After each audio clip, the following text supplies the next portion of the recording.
Okay, here in our backyard gardens, we have multiple different types of trellising that we use for tomatoes. So we have the stringed up tomatoes that are single and double leadered. We have the cattle panel tomato trellis. I also have them just a post, going up a single post, and I have somewhat of a Florida weave type of setup going. So we have a ton of tomato plants, and we have a ton of different ways that we are training them. So let's check that out.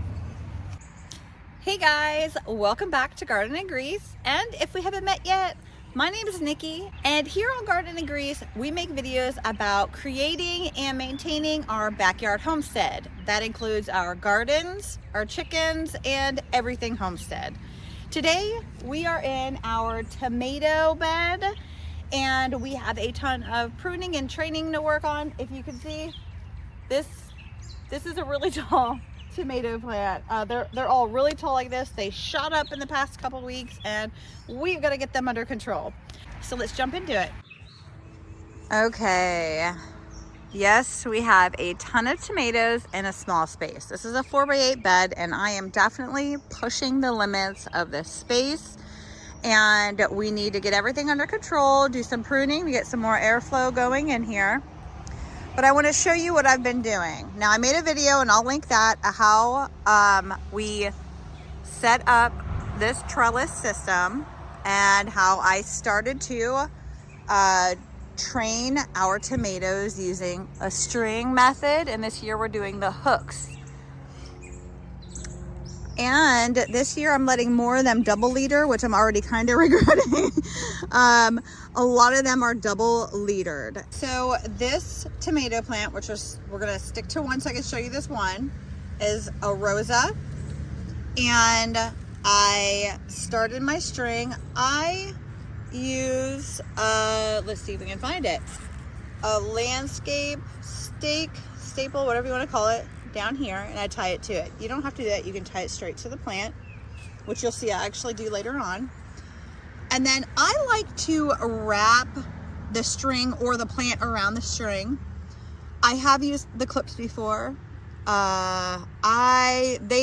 kind of break, and I'm not too big on the clips. I prefer just to wrap it if I can. Sometimes if I'm having a hard time, or if the plant has just gotten too big before I had a chance to get to it and I don't want to break it, I'll break out the clips.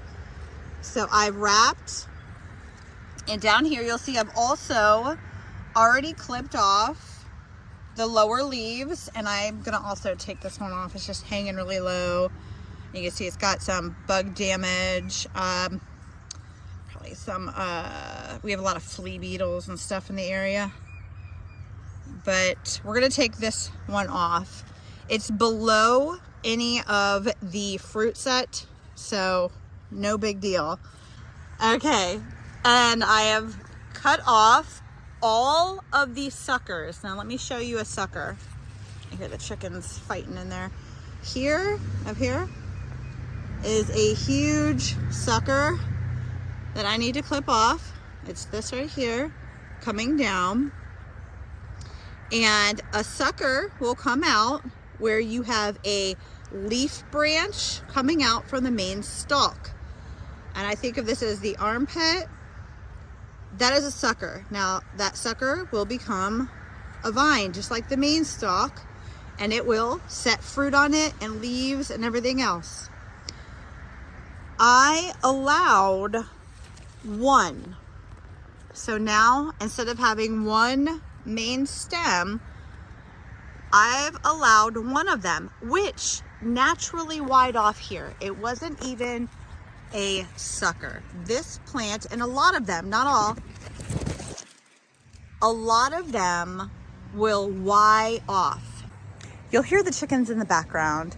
They aren't too fond of the teenage chickens. They're giving them a hard time. But this variety, and a lot of my larger tomato varieties, Y off really well. Just this natural Y. You can see there was no real leaf node near this. There was a leaf stem, a leaf branch or stem that has come out here, and I had gotten rid of the sucker. You can see it's kind of died off there, but well above that it branched off on its own. And so I'm either, if I want to do a double leader, which that's what this is, I will either pick a sucker that I like that seems very strong, or I'll look for this Y. And this one naturally wide, and we're about a little higher than I'd like, but this tends to be where all of them did it in this bed. Maybe 18 inches to 2 foot off of the ground. So right below where this happened, for the Y, I just put a loop, tied up a loose loop down here. You see it still moves around freely. And then started wrapping around that new leader or new vine that's come up and wrapped. 2 weeks ago I did that, and since then, you see the growth.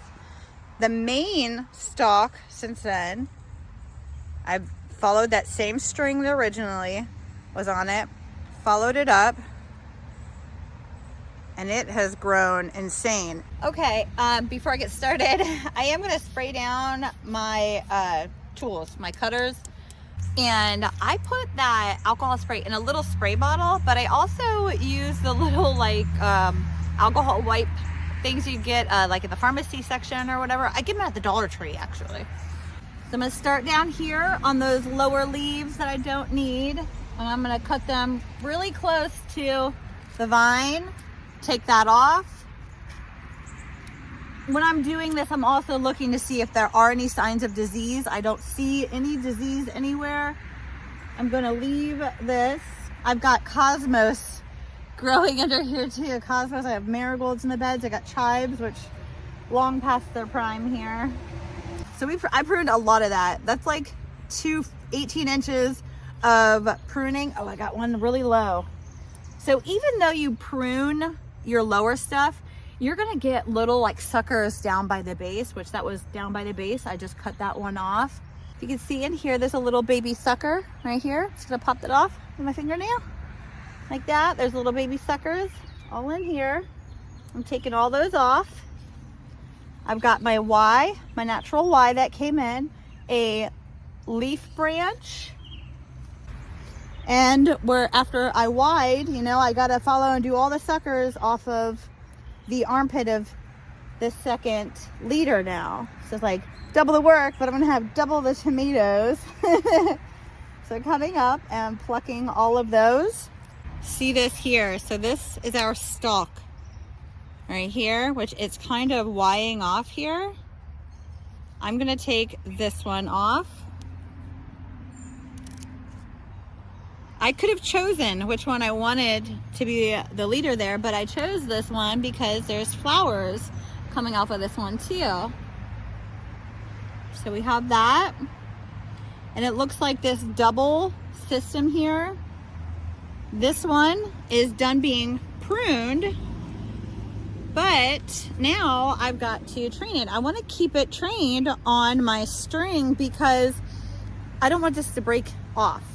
But the cool thing about double leadering is if it does break off, I have my other leader. And honestly, if it breaks off, it will just grow off of another point on the vine. I had one of my baby seedlings break off the top when I was trying to like transplant them, and I literally left it in the container, and there was like just some stem like this big, tiny little stem, and I thought, well, let's see what happens. It grew. It's a tomato plant. I have nowhere to put it in the ground. I don't know what I'm gonna do with it. I've let this go. I should have done this last weekend, but you know, busy life. And I'm literally wrapping the vine around the string, not the string around the vine, which the string around the vine, yes, when I'm first putting my string in, but at this point now, the vine is going around the string. Okay.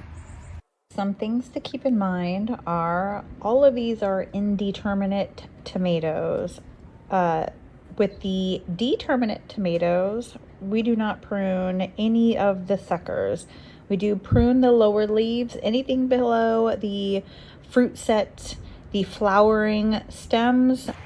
Okay, as you can see, these are getting huge, and I've been weaving them in and out of the holes in the cattle panel, and I'm gonna start picking some of these suckers because there's just a lot of them going on here, and these are growing so fast that I've literally, like, a couple times a week I'm out here training them to go weave, and it's really easy though to just come out here every now and then and pull them through. So they're really tall now. This one's kind of naturally doing it. I got one way back in here, and I really need to get that one under control. So I'm gonna come through and hopefully not break anything on him. But and you gotta keep up on it, because if you try to do it when it gets too mature, I just snap to leave. It'll break them. So while they're nice and young and pliable at the tips, it's easier to control it. That one will end up kind of doing its own thing up there. While I'm standing at the side of it, you can see how we can keep it nice and contained and not taking up as much width in a garden that way, but a lot of mass actually. So if we come and look at this one, he's kind of hanging out like that, and this was a sucker right here. This is the main stalk. Let me get it up in there. I have used string on a couple of them when they were younger to get them going. Ooh, this one's kind of getting a little unruly. Let's see. Let's try to push them through without hurting them.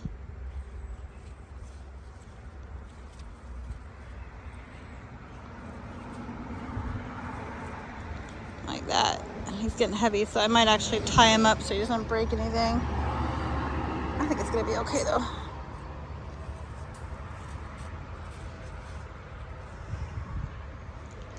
Like that. See all the tomatoes we got going on these cherry tomato plants. We've got that cluster too. Ooh, yummy! Super excited. Cherry tomatoes are always the one we get the harvest first, so I get really excited about them. Okay, I got this one kind of late in the planting game, so I didn't have a spot available. So he's a beefsteak, and I have this pole, which really isn't long enough for him. So I'll probably end up pruning him short when he gets too tall. But I've just been tying him up.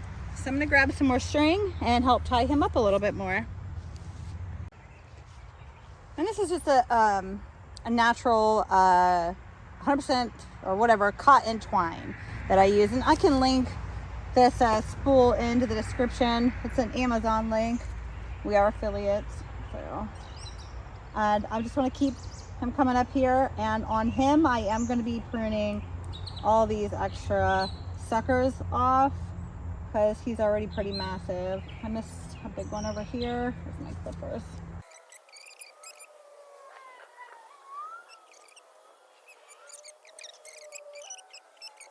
Okay.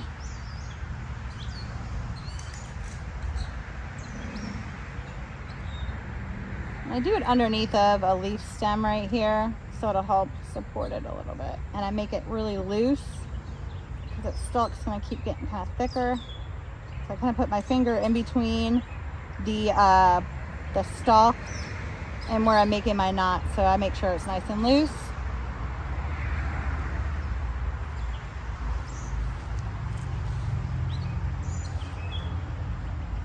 Let's see.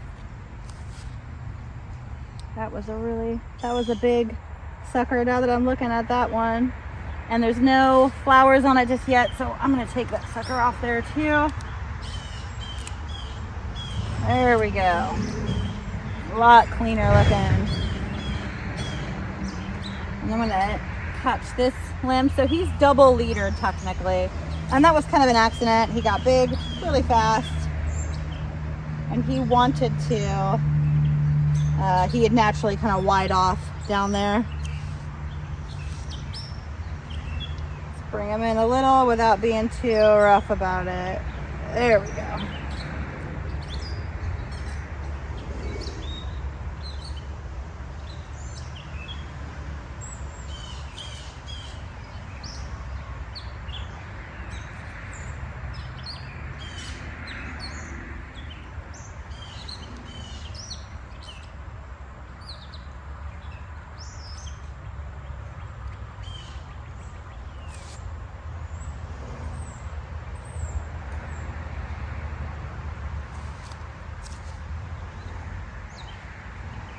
I'm gonna leave some of this extra string up here so I don't have to cut a new one every time, and I can just keep using the same string up here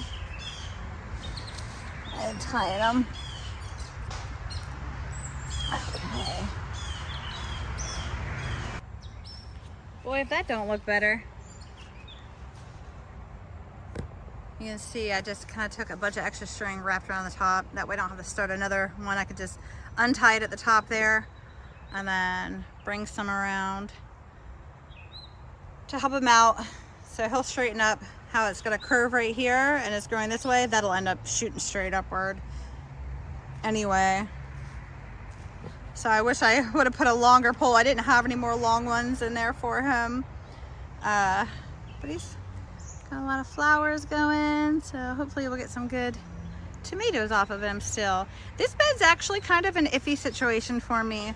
I know that tomatoes don't grow well around the black walnuts, and this is technically in the drip system, the root system, potentially, of the black walnuts, and these are doing just fine this year. I don't know if it'll be the same thing next year, but we'll see. I think they're doing pretty good though. So there's another good look at all of the pruning that was done for airflow up underneath of here. And then right above where we were pruning, bam, tomatoes. Oh, more tomatoes. Let me show you some more. Tomatoes, flowers. So there's some more. Look at those flower clusters.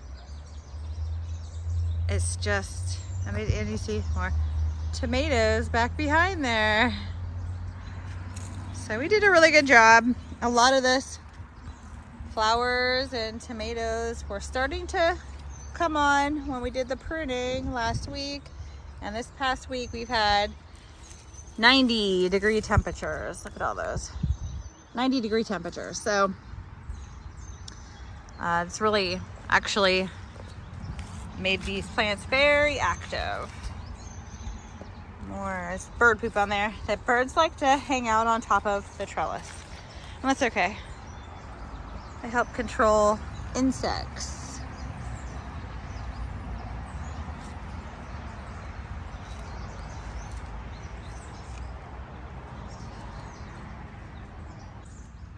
And these are, I think the sun gold's on this stem, on that plant, and then these ones are chocolate pear. I love the chocolate pear.